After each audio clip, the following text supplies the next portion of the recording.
فیلمی دوایین دیدار سیناریۆی ئیدریس عەبدێ و دەرهێنانی هاوکار ساڵح و نواندنی هونەرمەندان عومەر دڵپاک و ڕابعە محەممەد و شای ڕەزا و چەندین ئەکتەری تر. ئەم فیلمە لە ئێستادا بەشداری لە فیستیڤاڵی فیلمی کوردی لە ئەمستردام دەکات. بەڵێ.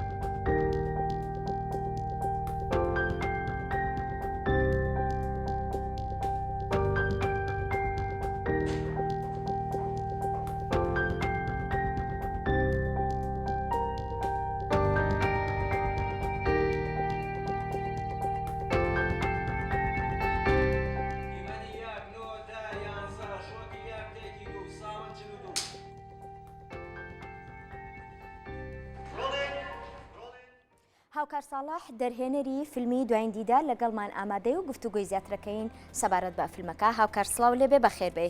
سپاس. دوایین دیدار باز لە چیە کات؟ دوایین دیدار چیرۆکی یەکێکتر لە چیرۆکانی تاوانی ئەنفالە دەرحەق بە گەلەکەمان. بەڵام ئەم جارە ئێمە ڕووداوەکەمان لە کاتی ئەنفالە باس نەکردوێت. باسی کاریگەریەکانی ئەنفالەکەین لەسەر نەوەکانی داهاتوو لەسەر ئەو جیلەی کە ئەنفال کراون ئەو جیلەی کە تووشی ئەو قەیران و ڕوبەڕووی ئەو تاوانە بوونێتەوە. لە ئێستا ئەوان چۆن ژیان بەسەرە بن و ئەو کاریگەری ئەنفال لەسەر ژیانی ئەوان چۆنە؟ بەڵێ.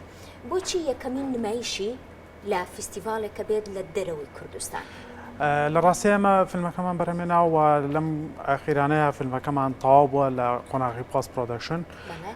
ئیتر دوای ئەوە ئێمە لە ڕێگای کۆمپانیای ڕێتاو فیلمەوە فیلمەکەمان ناردووە بۆ ئەوەی کە لە فیستیڤالەکانە نمایش بکرێت.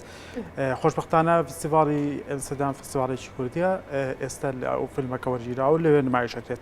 بەڵام ئەوکۆی کە لە کوردستانە تا ئێستا وەکو ینی هیچ ئیڤنتێکیان کەشوهایەکی وا لەبار نەبووە بۆی کە فیلمەکەی تیان نمایش بکرێت. تا بۆ بۆنەیەکی تایبەت ئەم فیلمە دروست نەکراوە. نا بەدڵنیایەوە ئەم فیلمەکە زیاتر لە کوردستانە ئەو فیلمانێک کە شۆرت فیلمن فیلمی کورتن زیاتر ئاراستی فیستیڤالەکان دەکەن چونکە ئێمە بۆنێکی تایبەتمان بۆ فیلمی کوردیان بۆ نمونە سینەماکانمان دەرفەتێکی وایە نەڕەخسانەوەکە فیلمە کورتەکانی تیان نمایش کرێت. زیاتر ئەو فیلمە کورتانە زیاتر لە فیستیڤالەکانان نمایشەکرێت. تەواوی بەرهەمهێنەرانی یعنی ئەم کورتە فیلمە لەکوێ کراوە؟ منەوێ ئاماژە بۆ بم کە فیلمی دوایین دیدار فیلمی کۆمپانیای لامیدیا بەرهەمهێناوە بۆ تەواوی بەرهەمهێنانەکەش لە شاری سلێمانی و لە سپاسەوە لە کارگەی کلتوری سلێمانی بەرهەمان هێنا کارمان بۆ کردووە. دوای بەشداریکردنی لەو فیستیڤالە لەکوێی تر بەشداری ئەکات؟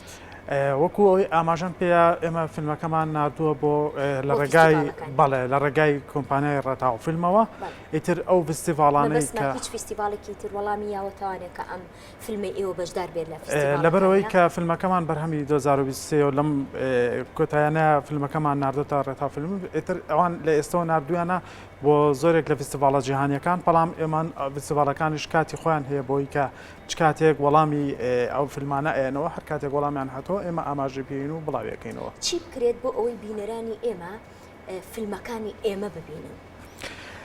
ڕاستە ئەمە یەکێکە لەو شەشانەی کە لە ناو فیلمسازی کوردایان خۆت لە ناو مەجای سینەمای کوردیا هەیە. تەماشاکەی زۆرێک فیلم بەرهەم هاتووە لە هەر لە سەرەتاکانی 2000ەوە هەتاوەکو ئێستا فیلمی درێژەوە هەم فیلمی کورد کە لە کوردستان بەرهەم هاتووە تەماشاکەی زۆرێک لە بینەری کورد فیلمەکانی نەبینەوە لەبەرەوەی سەکۆیەکی وەهایان پلتفۆرمێکی وها دروست نەکراوە کە خەڵکی کورد بە شێوەیەکی ئاسان بتوانێت فیلمی کوردی تیا بەرهەم بێ فیلمی کوردی تیا ببینێت. زۆرێک لە فیلمسازان فیلمیان بەرهەمهێناوە ئێستا لە ناو ماڵەکانی خۆیان یاخود لە ناو شوێنەکانی خۆیان هەڵیان گرتووە بەس تەنها لە فیستیڤالە جیهانیەکان فیستیڤالەکانە نمایش کراوە. چەند فیلمێکیان لە ڕێگەی وێبسایتەکانی بۆ نمونە کورد فیلم و کورد سینەما و کۆمەڵێک لەو بابەتانە نمایش کراوە. خەڵک بینەرێکی زۆری هەیە. یعنی من خۆم فیلمم هەیە لەوێ دامناوە 1000 کەس یان بۆ نزیکە لە 10000 کەسەوە فیلمەکەی بینیەوە ینی خەڵک بە شێوەیەکی گشتی حەزی بە بینینی فیلمی کوردی هەیە بەڵام سەکۆیەکی وەهانیە بۆنمونە سینەمایەکی وەهامانیەکە فیلمی کوردی تایە نمایش بکرێت زۆرتر ئەو سینەمانی کە ئێستاش فیلم تیان نمایشەکان فیلمە جیهانیەکان ئەوانەی کە لە دەرەوە هێنرێت و ئەو فیلمانە نمایشەکەن بۆیە کۆمپانیەکانی بەرهەمهێنان تا چەند هاوکار بوون بۆ ئەم بابەتە. لە ڕاستیە کۆمپانیەکانی بەرهەمهێنان لە کوردستانە من پێم وانەیە تاوەکو ئێستا کۆمپانیایەکی ئەو بەرهێنان بە تایبەت بەس بۆ فیلم و بۆ سینەما دروست بوو بێت ئەم کۆمپانیانە زۆرترین کاریان زیاتر کار لەسەر دروستکردنی ڕێکلام و ڤیدیۆ کلیپ و ئەو بابەتانەکەن و لە ساڵێک شاگەر و کاریان هەبێت بەرهەمێکی فیلمێکی سینەمایی بەرهەم بێنن یاخود هەر بەرهەمی نهێنن لەبەرەوە هێشتا بێم وایە لە کوردستان سینەما نەبووە بابەتێکی گشتی یعنی هەموو کەسێک ببێتەوەی کە بینەری فیلمی کوردی بێت لە کوردستانە و فەندێکی وەهاش نییە بۆی کە ئێمە بتوانین وەکو فیلمساز بتوانێت فیلمی کوردی بەرهەم بێنێت یعنی ئێستا بن هەر ئەو بابەتی کە ئێستا دەستم بۆ بردووە تاوانی ئەنفال لە بەرامبەر بە کووردا یەکێکە لە بابەتێکی زۆر گرنگەوە شان بەشانی هۆلۆکۆست کاتوانی تۆ فیلمی تیا بەرهەمێنی بەڵام پێم وایە هەتاوەکو ئێستاش یەک فیلمی درێژ لەسەر ئاستی گەورەی ئەو تاوانە بەرهەم نهاتووە. هاوکار سپاس کە ئامادەبووی لەگەڵمانە هیوای سەرکەوتن.